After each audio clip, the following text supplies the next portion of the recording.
அனைவருக்கும் வணக்கம். முத்தொள்ளாயிரம் சுட்டும் தூது. கட்டுரையோட தலைப்பு முத்தொள்ளாயிரம் சுட்டும் தூது. முன்னுரை. முத்தொள்ளாயிரம் 3 மன்னர்களை பற்றி 900 பாடல்களால் எழுதப்பட்ட ஓர் இலக்கியமாகும். இ900 பாடல்களும் காலப்போக்கில் அழிந்து போகவே இன்று நமக்கு 110 பாடல்களே கிடைக்கின்றன. இம்முத்தொள்ளாயிரத்தில் இடம்பெற்றுள்ள தூது பற்றிய செய்திகளை ஆராய்வது இக்கட்டுரையின் நோக்கமாகும். சிற்றிலக்கியங்கள். அறம், பொருள், இன்பம், வீடு என்ற உறுதி பொருட்களுள் ஒன்றோ பலவோ குறைந்து காணப்படும் இலக்கியத்திற்கு சிற்றிலக்கியங்கள் என்று பெயர். இச்சிற்றிலக்கியங்கள் நாயக்கர் காலத்தில் தோன்றியவை ஆகும். சிற்றிலக்கியங்கள் என்ற சொல் இலக்கிய வடிவில் புதிதாக இருப்பினும் அதில் காணப்படும் இலக்கிய வடிவங்கள் மற்ற இலக்கியங்களில் காணப்படுகின்ற பல கூறுகளில் ஏதாவது ஒன்றை மட்டும் அடிப்படையாக கொண்டவை. இலக்கணத்தில் சிற்றிலக்கியம். இச்சிற்றிலக்கியங்கள் அனைத்தும் தொல்காப்பியம் கூறும் விருந்து என்னும் வனப்பினுள் அடங்கக்கூடியதே. இச்சிற்றிலக்கிய வகைகள் 96 எனினும் சாவே சுப்பிரமணியன் தம்முடைய இலக்கிய வகையும் வடிவமும் என்ற நூலில் 160 வகை என கூறுகின்றார். தூது.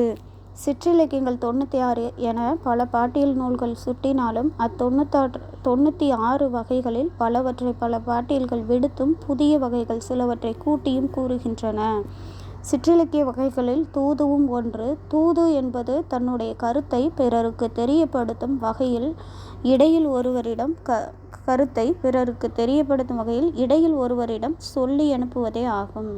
தூது என்பது தன்னுடைய கருத்தை பிறருக்கு தெரியப்படுத்தும் வகையில் இடையில் ஒருவரிடம் சொல்லி அனுப்புவதே ஆகும். காலப்போக்கில் மனிதர்கள் அன்றி அஃறிணைப் பொருட்களையும் தூதாக விடும் பழக்கம் எழுந்தது. இத்தூது அகத்திணையியலில் காதல் கொண்ட தலைவனும் தலைவியும் தாங்கள் கொண்ட காதலை ஒருவரிடம் ஒருவர் நேரிடையாக கூறத் தயங்கி தங்கள் இருவருக்கும் தெரிந்த மற்றொருவரிடம் கூறி தனக்கு உரிமை உடையவரிடம் கூறச் செய்வதே தூது இலக்கியமாகும். புறத்திணையியலில் ஒரு நாட்டின் மீது போர் தொடுக்கவோ அல்லது அந்நாட்டிற்கு உதவவோ எண்ணும் மன்னன் தன் ஒற்றர்கள் அல்லது புறாக்கள் மூலம் தான் எண்ணிய செய்தியை கூறி அனுப்புவதே தூதாகும். இம்முத்தொள்ளாயிரத்தில் இடம்பெற்றுள்ள அனைத்தும் அகத்தூதுகளே ஆகும். தூது சொல்லும் பொருட்கள். பாட்டியல் நூல்களில் இத்தகைய தூதிற்கு விடப்படும் கருவிகள் பற்றி செய்திகள் உள்ளன. 10 பொருட்கள் தூது சொல்லும் பொருட்களாக விடப்பட்டுள்ளன. அவை உயர்திணை பொருட்கள், அஃறிணை பொருட்கள் என்னும் 2 விதங்களில் அடங்குவனவாகும். அன்னம், மயில், கிளி, மேகம், பூ, குயில், தென்றல், வண்டு என்ற 8 பொருட்களும் அஃறிணை தூது பொருட்களாகும். தலைவி அல்லது தலைவனின் நெஞ்சு, தோழி என்ற 2 மற்றும் உயர்திணை தூது பொருட்களாகும். தூது. அகத்தூது, புறத்தூது என 2 தூது வகைகள் இலக்கண இலக்கியங்களில் காணப்படுகின்றன. தூது விடப்படும் பொருட்களும் உயர்திணை, அஃறிணை என 2ஆக கூறப்படுகின்றன. முத்தொள்ளாயிரத்தில் நெஞ்சு, தோழி, நாரை, வண்டு, காற்று என்ற 5 பொருட்கள் தூது சொல்லும் சாதனங்களாக பயன்படுத்தப்பட்டுள்ளன. உயர்திணை தூது. முத்தொள்ளாயிரத்தில் உயர்திணை தூதுக்களாக தலைவியின் மனமாகிய நெஞ்சு, தோழி ஆகிய இருவரும் இடம்பெறுகின்றனர். அஃறிணை தூது. அஃறிணை தூதுகளாக நாரை, காற்று, வண்டு முதலியன இடம்பெறுகின்றன. நெஞ்சை தூதாக. வீதியில் உலா வரும் சோழ மன்னனை ஒரு தலைவி அவனது அழகை, திறமையை, பண்பு நலன்களை கண்டு அவன் மேல் தீரா காதல் கொள்கின்றாள். அவள் தான் கொண்ட காதலை புறத்தே எவருக்கும் தெரியாத வண்ணம் தன் மனத்தினுள்ளேயே ஒளித்து வைக்கின்றாள். தன் உயிர் தோழிக்கு கூட கூறாமல் மறைத்து வைக்கின்றாள்.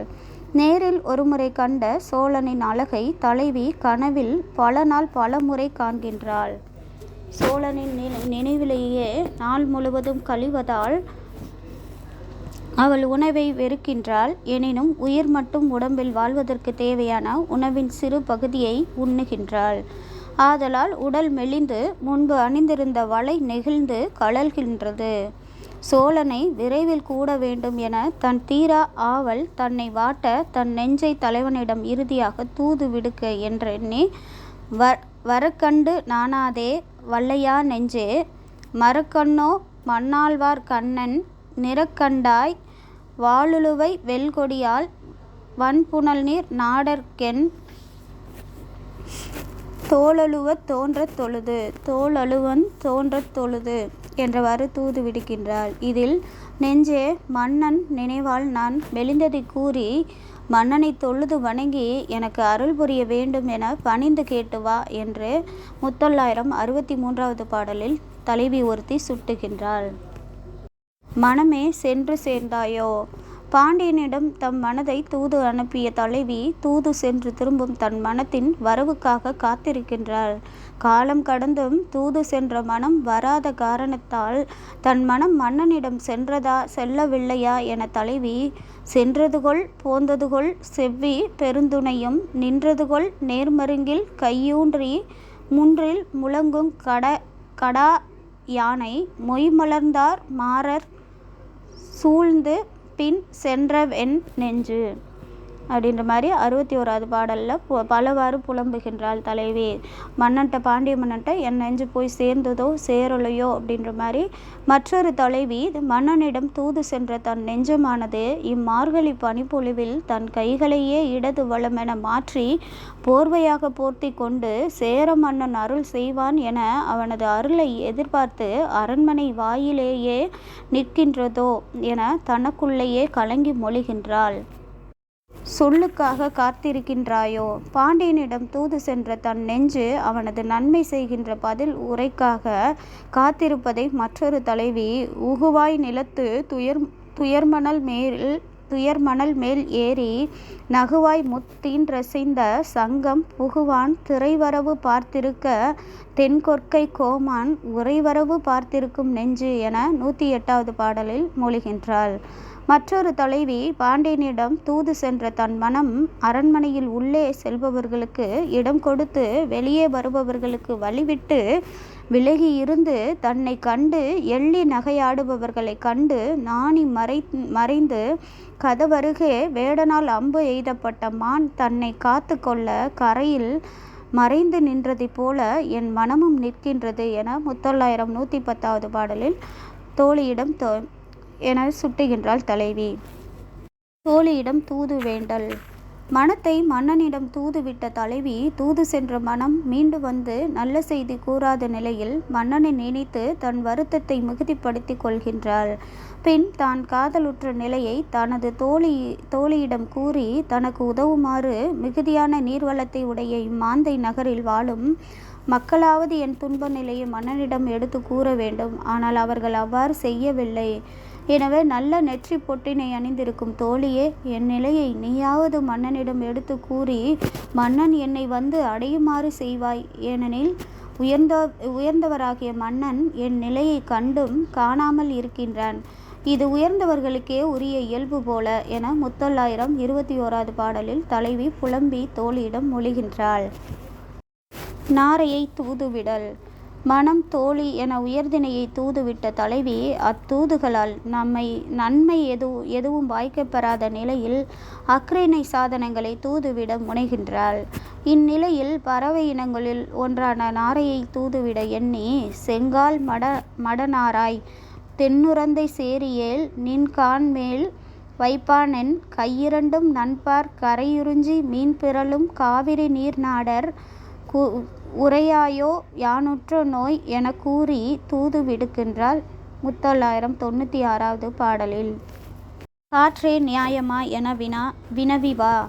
அக்ரிணையிலும் உயிருள்ள நாரையை தூதுவிட்ட தலைவி பின் உயிரற்ற வாடை காற்றை தூதுவிட எண்ணி பகைவர்களை வெல்லக்கூடிய படையினையும் நிலவை ஒத்த வெண்கொற்ற குடையினையும் முறைமை தவறாத செங்கோலினையும் கொண்டிருக்கும் பொதிகை மலையின் மன்னனான பாண்டிய மன்னன் மீது நான் அன்பு கொண்டேன். அச்செயலுக்கு மாறாக அவன் என் கை வளையலையும் உடல் அழகினையும் கவர்ந்து கொண்டான். அவனது சிறப்பு வாய்ந்த பல பண்புகளுக்கு முன்னால் இத்தகைய மதிப்பு குறைந்த செயல் அவனுக்கு தக்கதோ என எண்ணி வினவிவா என 1909வது பாடலில் காற்றை தலைவி தூது விடுக்கின்றாள். தூது வந்த வண்டு. தலைவி தூதனுப்பிய காற்று மன்னனிடம் தூது செல்ல மறுக்கின்றது. எனவே அக்காற்றை தலைவி முனிகின்றாள். தலைவி காற்றின் மீது ஊடல் கொண்டிருக்கும் பொழுது தலைவன் நாட்டு வாடைக்காற்று மாலை நேரத்தில் தலைவியை துன்புறுத்த வருகின்றது. அவ்வாடை காற்றை கண்டு அதனிடம் தலைவி, பனிவாடை காற்றே, காவிரி பூம்பட்டினம் மிகவும் காவலை உடையது.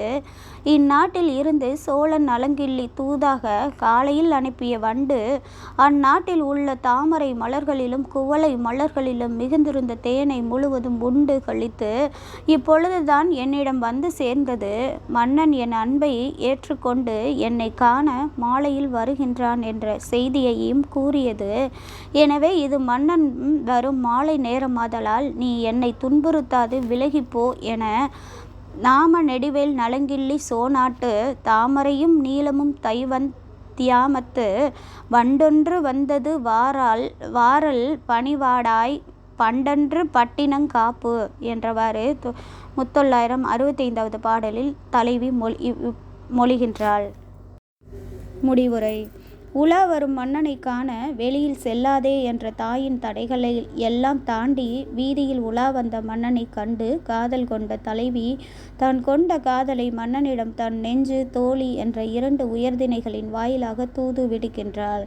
ஆனால் ஏதும் பலனில்லாமல் போகவே அக்ரிணை உயிர்களான நாரை, அக்ரிணை தூது பொருளான காற்று ஆகியவற்றை பின் தூது விடுக்கின்றாள். தலைவன் மீது தான் கொண்ட இத்தீரா காதலால் உடல் மெலிந்து வலை நெகிழ்ந்து பசலை பூத்து காணப்படுகின்றாள். இறுதியில் மன்னனிடம் அவன் தன்னிடம் தூதாக விட்ட வண்டு வந்து தலைவியிடம் மன்னன் உன்னை மணக்க வருகிறான் என்ற நற்செய்தியை கேட்டு பசலை விலகி வலை செறிந்து உடல் பொலிவினை பெற்று திகழ்கின்றாள். நன்றி, வணக்கம்.